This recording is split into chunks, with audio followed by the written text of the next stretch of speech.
So did you feel a difference of treatment between Ukrainians, refugees, and yourself? Sure.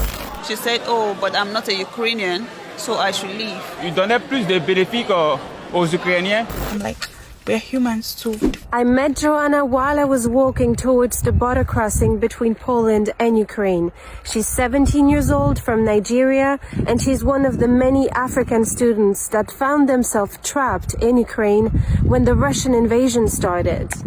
This is what she says happened to her as she was fleeing the war.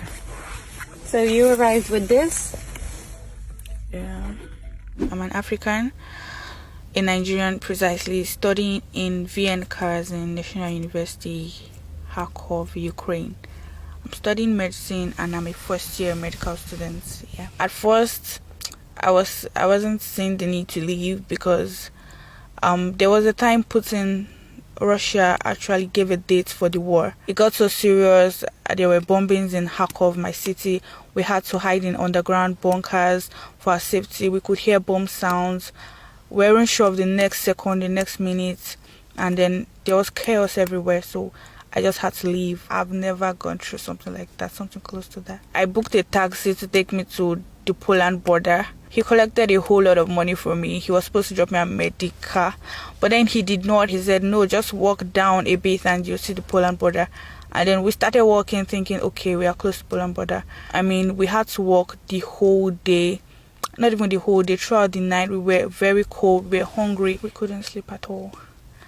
Even if I wanted to, it was just too cold to sleep. I was shivering. Then you arrived at the border patrol between Ukraine and Poland. And what happened to you there? Can you explain to me? When I got there, I don't know. I would say I didn't like the experience there. They just kept us there for no reason, for I don't know why. And they were letting other Ukrainians go. We were there for like 5 hours more, and then a Ukrainian just came. Like, she didn't even need to ask or anything. She just passed. Like, once they see a Ukrainian coming, they even hit us to leave the way. Like, hit us and like, leave, and let her pass. And I mean, the fact that we're not in our country doesn't mean that we're not humans. I'm not saying they shouldn't let Ukrainians pass, but I'm like, let everybody pass. Like, we are all going to find a refuge, so let us go. Joanna says she eventually managed to cross the border with a group of Ukrainian women. After I spoke to her, I met with dozens of other African students who also made it to Poland and had a similar statement. When we heard about the attack, the bombs and everything, we knew that, okay, this is real and it is time to leave. Meanwhile, it was already too late because some of us had flight that day. Flights were cancelled. While in the train, a lady just saw me and told me to get out of the train for no reason. The train we got into together. We walked for 8 good hours to get to the border. So when we get to the border, they just pack blacks. Like, they pack us at one place. For more than 3 hours, we are just standing there. And I asked her, why do I have to leave the train? She said they only let children and women into the train. And I asked her, am I a man? I'm also a woman. She said, oh, but I'm not a Ukrainian, so I should leave. And I was like, this train doesn't belong to you. This is the government train, and he wants people to get to the border with this train. And she was like, she's a Ukrainian, and it is our government.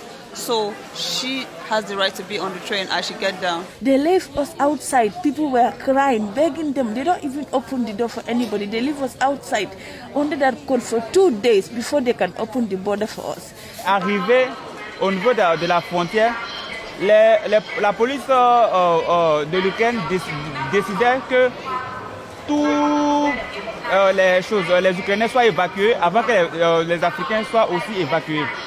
Donc ça a donné plusieurs bagarres au niveau de la frontière parce qu'il y avait une accumulation d'Africains au niveau de la frontière.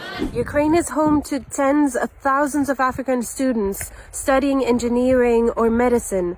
Amid the chaos, Polish authorities said that third country nationals would be allowed to enter the country. So you still have a lot of travel to do. Yeah, I do. And how do you feel about the idea that it's not done yet? I mean, I feel sad.